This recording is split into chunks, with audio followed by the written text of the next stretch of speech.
ایک دفعہ کا ذکر ہے کہ ایک جنگل میں 4 چھوٹے چھوٹے خرگوش رہا کرتے تھے، جن کے نام فلاسی، ملاسی، کلاسی اور پراسی تھے۔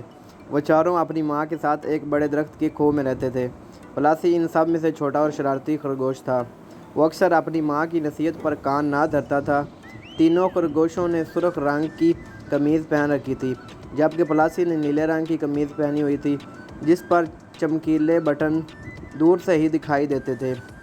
ان کے گھر کے قریب ہی ایک بڑا کھیت موجود تھا، جس کا مالک جبار نامی ایک شخص تھا۔ یہ خرگوشوں سے بڑا ناراض رہتا اور انہیں وہاں سے بھگانے کے جتن کرتا رہتا۔ ایک شام چاروں ننھے خرگوش باہر کھیلنے کی ضد کی تو ان کی ماں نے انہیں باہر کھیلنے کی اجازت تو دے دی، مگر ساتھ ہی سختی سے تاکید کی کہ وہ سب بھول کر بھی جبار کے کھیت میں نہ جائیں، ورنہ وہ انہیں پکڑ لے گا۔ سب نے وعدہ کیا کہ وہ جبار کے کھیت سے دور ہی کھیلیں گے۔ ماں کی اجازت پاتے ہی فلاسی، ملاسی اور کلاسی نے اپنی اپنی ٹوکریاں لیں اور بیرون کی تلاش میں نکل کھڑے ہوئے۔ اگر آپ کو میری آج کی یہ ویڈیو پسند آئی ہے تو ویڈیو کو لائک کریں اور چینل کو سبسکرائب کریں۔